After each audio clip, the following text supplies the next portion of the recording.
Hi everybody, my name's Matt. Welcome to the SkoolDoggery YouTube channel and welcome back if you've been here before. Before we start, please go and find us on Instagram, Facebook and TikTok, where you'll find much more videos of all the things that we love to get up to with our dog Freddie. The subject of today's video is going to be what you need to consider when choosing a dog. Bringing a dog into your home can be one of the best things that you can do, but we see so many people who haven't considered different things before they choose a dog. So this video is hopefully going to be a little guide just for some of the things that you need to think about when choosing your next furry little friend.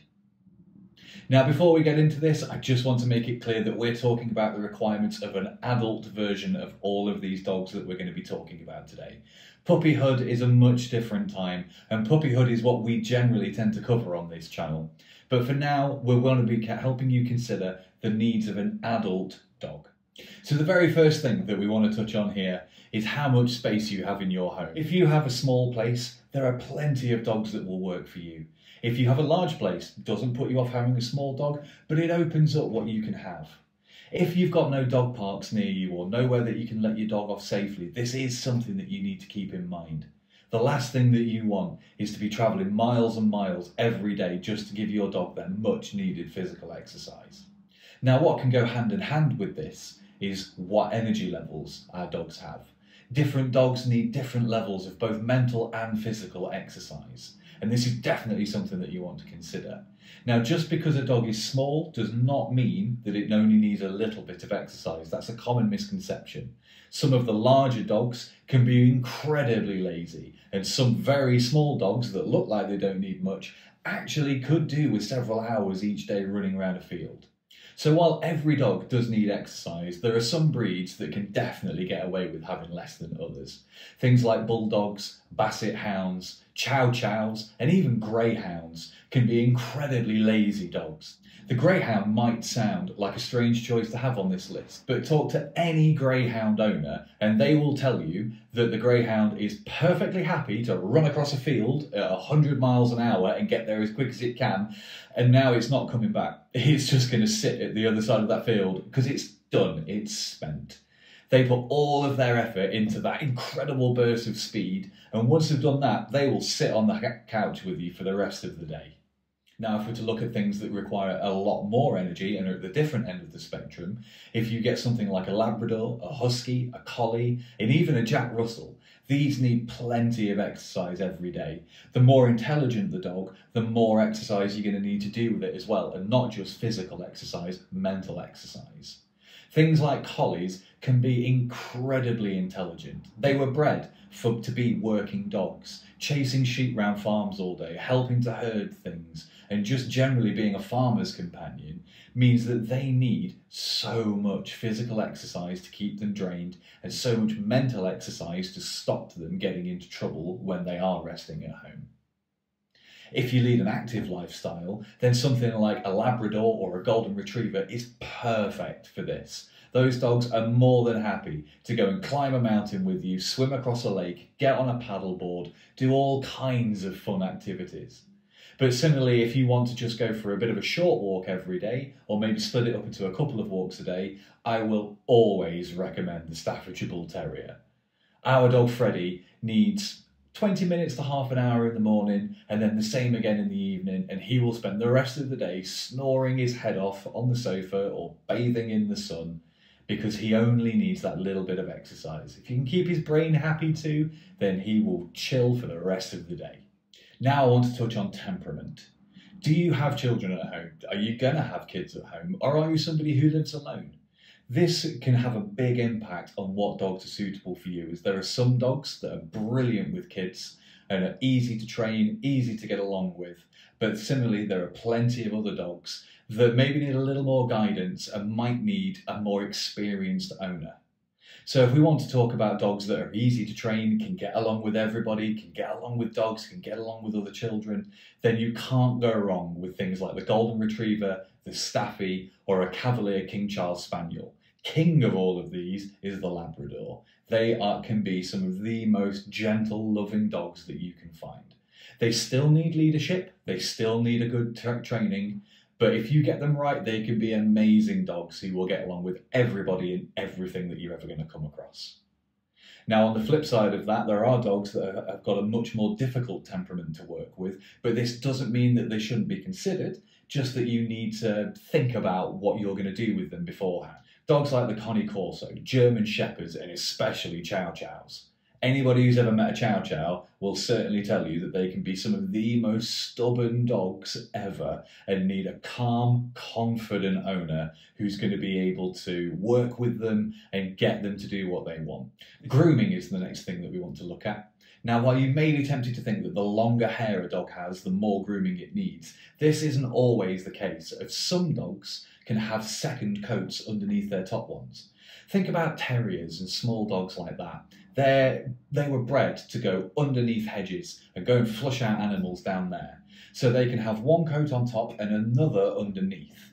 This will require different brushes to get at different heights of their hair, because you don't want to brush the top layer and leave the bottom layer to get matted. If you want something that is short-haired, not liable to molt anywhere, I know I keep coming back to it, but the Staffy is amazing.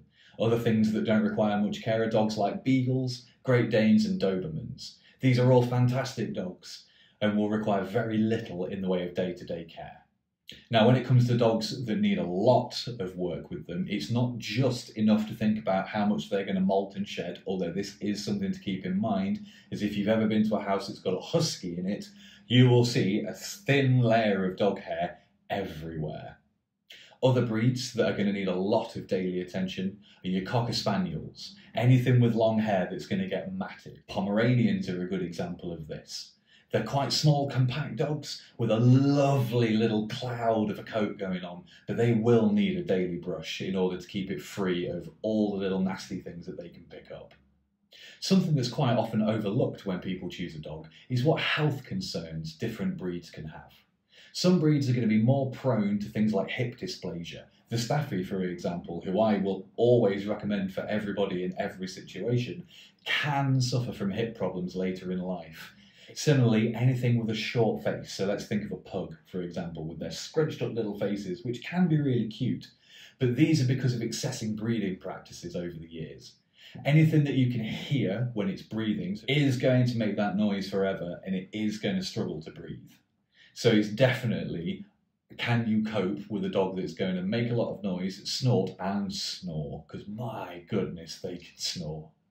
Next up, we need to think about food requirements. And this can be a case of the bigger the dog, the more food they're going to take. And it's also not just about the amount of food, but what type of food. Are you somebody who's going to keep them on kibble or wet food for the rest of their life? Or are you going to transition them onto raw food? This all needs to be thought about before you get a dog, just so that you can have an idea of what the everyday costs are going to be for keeping them. So if you've got a small dog like a Chihuahua, they can manage on about 65 grams a day. Please always check the recommended guidance, but a small amount of kibble a day for a Chihuahua. Whereas if you compare that to something like the English Mastiff, which is one of the biggest dog breeds that you can get, they quite often need to exceed over 1 kilogram a day. If you buy a great big bag of dog food, you are soon going to get through that with a Mastiff. So this is something that you need to consider. How much food are they going to have, and where can you keep all that food? Because you don't want to be running back and forward to the shop all the time to keep topping up, because your Mastiff is eating you out of house and home. So the last thing that I want to touch on here is what your daily routine is going to be with your dog. Are you somebody who works from home and is therefore going to be able to spend a lot of time with them? Or are you somebody who works away from home a lot, so the dog is going to need to be left alone for long periods? This all needs to be taken into account, as there are quite a few breeds that will struggle with separation anxiety if they're not trained properly.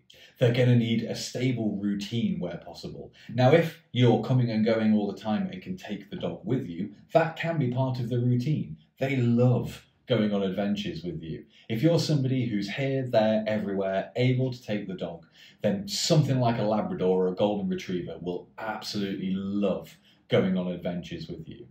Staffies will love going on adventures with you, but can't go on them for quite as long.